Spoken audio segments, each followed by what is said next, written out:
I'm Terri Wisdom, and this is Harlem Network News. And as many of you know, Harlem Network News is a media platform. We started at the onset of COVID, and we are still here. We consider ourselves an essential service. And today we have with us our one of our assembly people here in Harlem from the 71st District, and that is in the person of Reverend Al Taylor.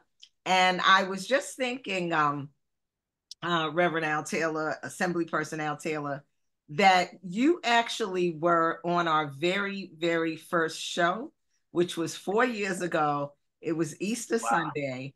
And you encouraged me when I called you to interview you. And this is in the middle of COVID, which we consider ourselves an essential service now, and we're still here. But it's like Black folks were walking around Harlem saying, in reference to COVID, that I'm Black and I can't get it.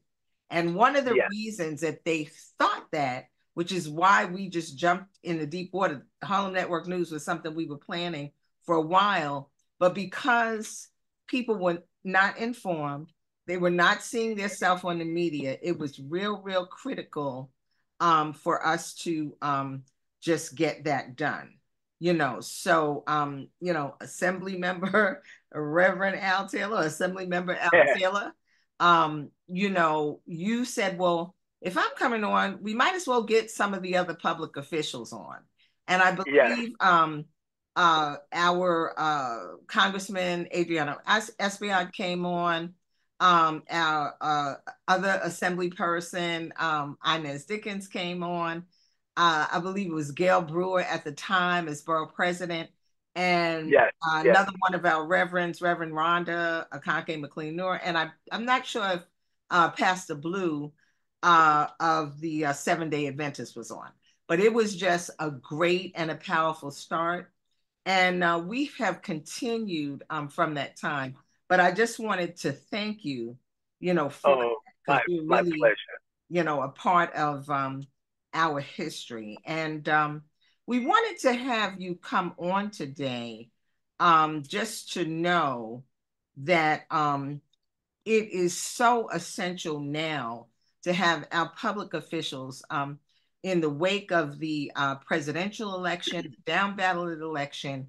I feel it's really important to just get thoughts and encouragement, and where do we go from here from our public officials? Because pretty much, especially with media now, you got social media, you got the mainstream TV, you got all kinds of things happening. So there's information, but there's a lot of misinformation, and you're right on the front line. So that's why what you have to say and your insight is critical. So what are some of your thoughts? And also congratulations, because we know you were just reelected. So thank you. Well, thank you. Thank you, Terri. Thank you for your, can I use the word stick-to-itness? Because you were like wandering in the wilderness trying to put the twos and the fews together, and people were acting like they were too important to respond to you unless you were network or major or something like that. But you became the drumbeat or the heartbeat of what was happening in terms of real time and real electeds in places when we needed to hear some real information, some shown up goodness, sound doctrine and best practice and what to do.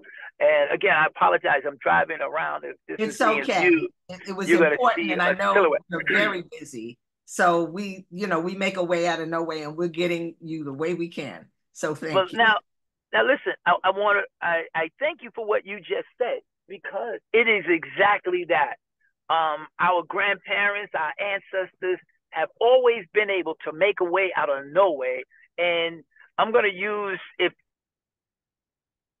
that kind of like, if you throw it up, they call it an alley-oop. You throw it up and somebody else will jam it. Okay. You threw it up and let me just take it home. Okay, and well, thank you. When we talk about COVID and when you guys surface, when I say surface, people were starting to tune in because there was nothing else out there to listen to. I mean, you got the governor's speech, you got some other stuff that's going on, but for the ground in in the crevice, the nitty gritty was coming through your show. Thank you. Harlem Network News. But look at this. I think in my lifetime, I've never experienced anything remotely close to what we experienced when it came to COVID. I don't think anybody and has. None of us have. Not unless they were 100 years old. And why do I Right. bring that up? It's because we found hope in despair. And when we didn't know what was going to happen, in fact, when the person in the White House said, get some bleach and you can do it that way and you can get rid of it, they had no answers. There was no cure. But I want you to know, and I'm gonna go in and out of hats here. So one is that assembly hat. The other one is my faith. My faith orients me to believe that the best is yet to come. My faith says to me, there is hope. And without hope, we will perish, right? And if we believe that it is a wrap, we're going to be like the self-fulfilling prophecy. Everything that we do will not amount to much because we don't believe it will. But if we are believing as Black people, as brown people, that we can make it, I'll be daggone if we won't get up and rise like the ashes out of a phoenix. We will be better than what people think it is. So I just want people to get over the fact that there was a shock, but remind yourselves that there's nothing new under the sun, and that, hey, we've been through Jim Crow. And I want, it's interesting, like about 3 weeks ago, I was standing in Birmingham, Alabama, in front of the church that had been bombed where the 3 kids died. The 4 little girls died. The 4 little girls. Wow. Yes. Wow. And I called, there was a sister, I'm blanking her name right now. Apologize to your viewers, but I met the sister here in New York 2 years ago. Okay. I called her while I was in Birmingham, and she said, Al, make sure you go by the museum. So when I got there, the church served as a museum. It was already closed.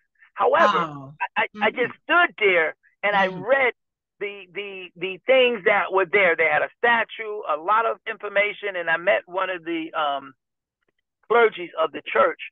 And I thought about how much has changed in the level, not in the level, but in the way of hate, like deep-rooted hate that white men, successful, respectful men of their time in their communities, start to go up and blow up a church of Black little girls, right?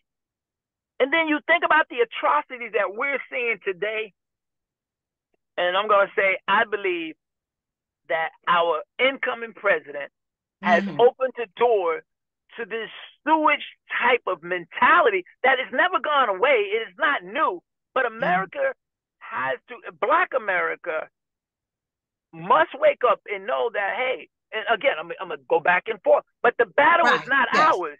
It's a battle of wickedness, and we've seen worse. We've been through worse, but I mean, if we don't come out victorious. So when I think about it, and I look at life, and we can look for literary purposes, there was a young man that was sold by his brothers into slavery, but the man became the governor of that place for such a time. And I know that seems, well, I'm not religious, but if you are not of any faith, if you have no faith, then it's hard to understand where to go, right?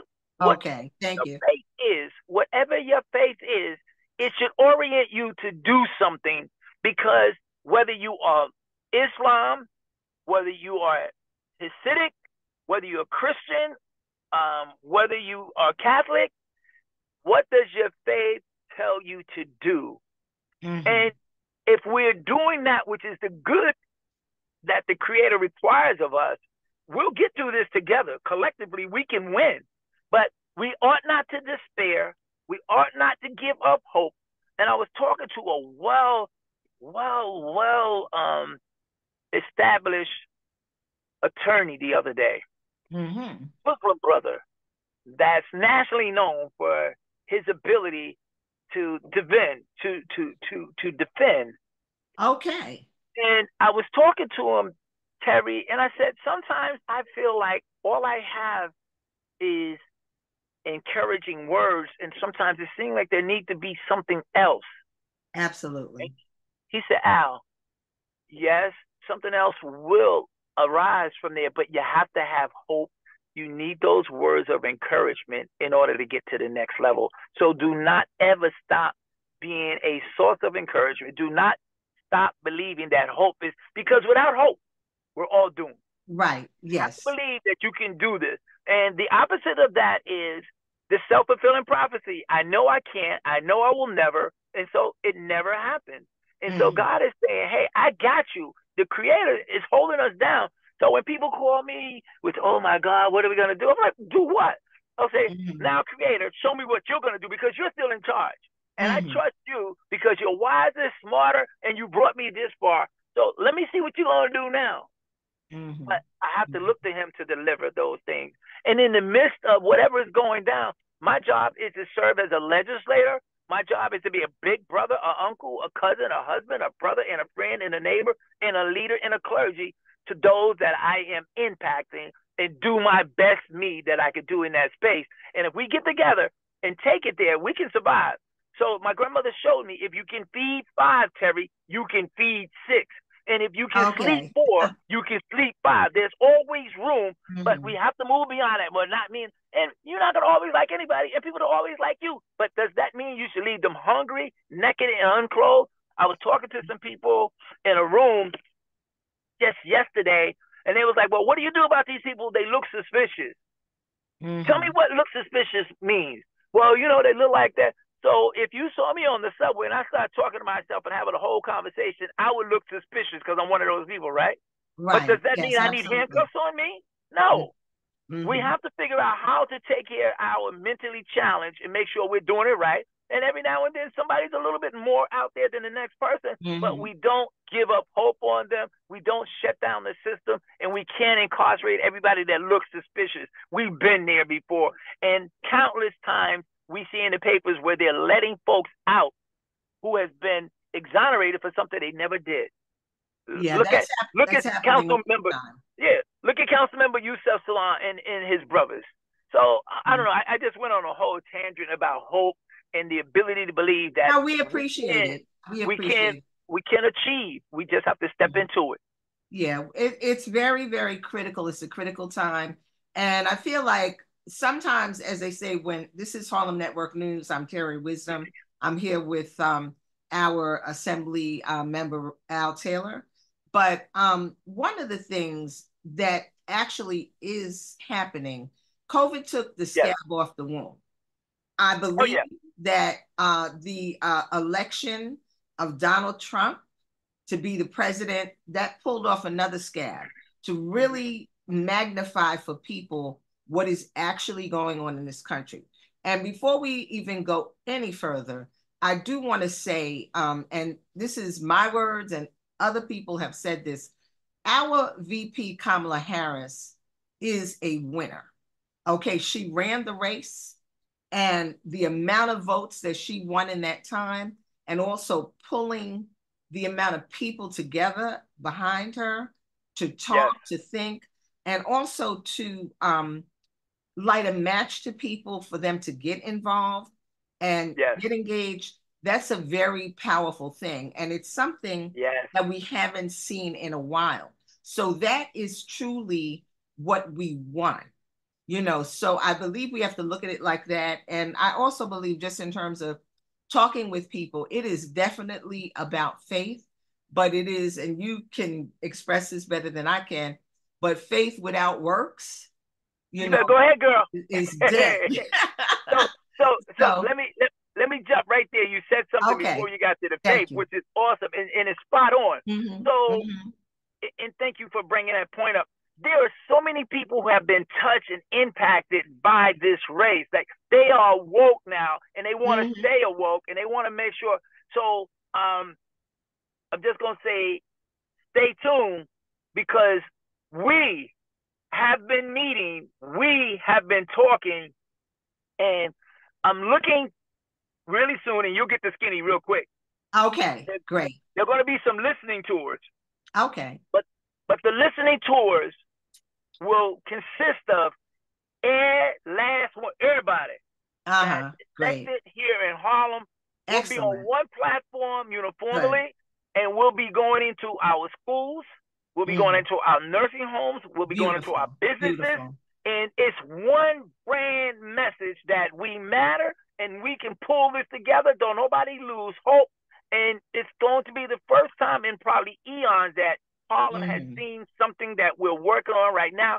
But to better serve the communities that we represent, we're coming out with listening tours to hear across our city that we're representing what the people have to say. So stay tuned and listen up, because you'll be breaking into your workers real soon. Okay, well, I definitely, as Harlem Network News, would like to and, will be a part of that, because I think I was going to say, I know one of the things that you and State Senator Cordell Clear and others have been working on is One Harlem. And so that is very, very important, that people be informed. And that's why media, as I sit with Harlem Network News, and I don't stop. We know that we have to get funding for Black grassroots media. That's very, very critical. We've got to be able to tell our own stories, which is just as critical, so that people are informed. Because, some people are disillusioned and they don't really listen to the news. They may be on social media and maybe not. So a lot of people are not clear, even as to who our mayor is, who is your assembly person, what does that person do? There are some people, because I talk to a lot of folks, and I'm also in our schools, and there are people who didn't even know who Kamala Harris was. These are people 17 years old, and they're saying, well, we're not into politics. You know what I'm saying? So we've got to really change the paradigm. So moving around and having these conversations, and also being able to, because now there's so much with social media and then the mainstream media and all different kinds of things being said. And it's kind of like the psychology is, if people hear it 3 times, they think that it's true, and I'm just saying, my own grandson, who is 13, who I'm glad he at least is calling me about these things, because he knows I'm talking about it. But, he called or texted, and he said, how do you feel about the election? So I told him how I feel about it. He said something like, well, yeah, Grandma, but didn't Donald Trump stop the war?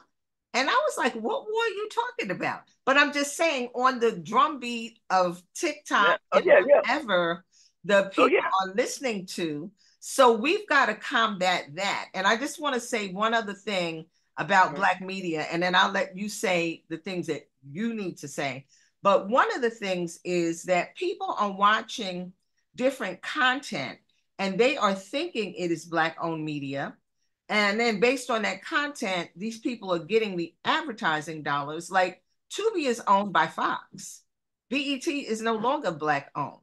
Neither is I ain't been Black-owned in 20 years. Yeah. So when you're rushing and running and all, not to say that what the content is, but they're getting the advertising dollars and we're not. You know what I'm saying? So it doesn't allow us to compete and do what we have to do. So we have to fix that, just in terms of all of our businesses across. And I think there have been some vital lessons, because, with the election of Donald Trump, one thing that I do know is when we start talking about economics, I know that Elon Musk, and maybe other people don't know that, but he was, I think it was $28 billion richer the day after the election. So we have to be very clear that this was not necessarily about democracy, but it had to do with money and continuing to enrich those who are already enriched. So we've got to keep our eye on the prize. We've got to know what's what. Do you want to just share, Reverend Al, because I'm Assembly Member Al Till. I know that you've got to move to another event. I also understand that there was a building collapse today in your district, but I praise the, everybody's okay. But if you would just share and lean in on a couple of the issues that are hot topics, be they economics, housing, education, the quote asylum seekers. You know, what are some of the most profound things, and what kind of plan can we get together? Because that's what I'd like to see our public officials. Here's a 2025 plan. We need a plan, and with this administration to just demand, okay, this is what we need. So what do you think? Well, part of what you've already said it, and I'm just going to reiterate some of the things I said earlier, and with some clarity.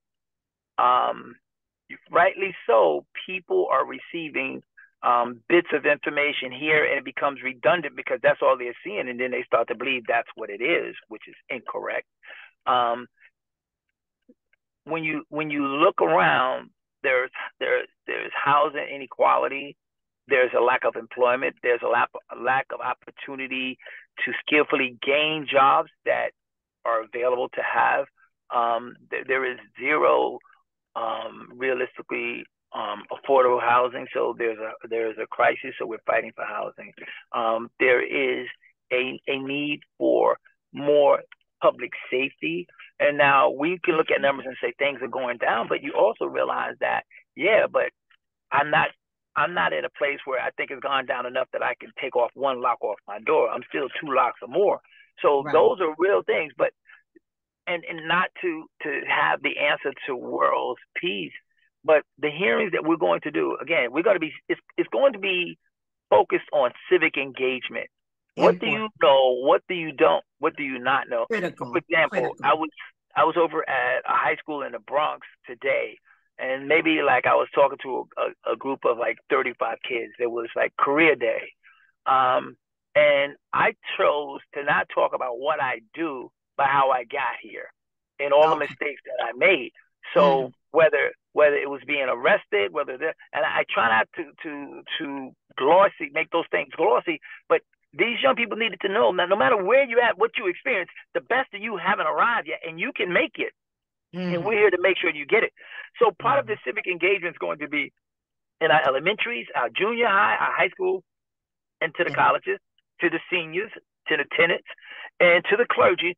So there's one message that we are saying, and we're coming to hear from you, and you'll know it soon. And people can say, oh, that's more of this, we need more of that. We're open to hear everything because we don't want to be accused of not knowing, but we want to understand, what is the Black agenda going to look like? What is the brown agenda going to look like? And not be apologetic for being Black. Now, listen, I represent everybody. My district is predominantly Hispanic, but I want to make sure that when I say I love Black people and we want to do the Black da-da-da-da, then I don't have any pushback from all the different coalitions that have received so much money under their nationality. Yes, thank you. And and I want to be fair about that, and making sure that Black and brown kids that saw Pamela as a hero know she's still a hero. Right now, what are the things that we need to do to make their lives better? As I'm looking at the kids coming in from school right now, I'm sitting here on the block. So we want to present ourselves as a unified voice, as a coalition of people that represent a community that deserves to be heard, and that we're speaking exactly what they want, and to not only talk about it, but we want to exemplify that we are connected. And so if we're doing these events, you may see 12 of us across each other's district, and we're using the same information. We're talking about housing. We're talking about economic opportunity. We're talking about employment. We're talking about jobs. This, all of those things, we're putting them out there. And so when you say to me in 2 months, what is it? Well, this is what we got out of this meeting. These are the things that we're focusing on. And even as I speak right now, the Black and Asian Hispanic Caucus in Albany has been having meetings, and we have 2 more before the week is out. I remember that. That's great.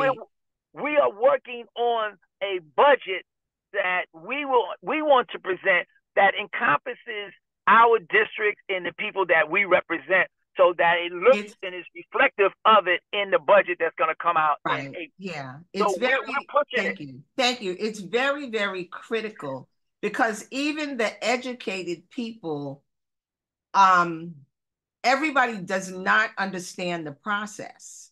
You know, what branch of government is responsible for this, responsible for that.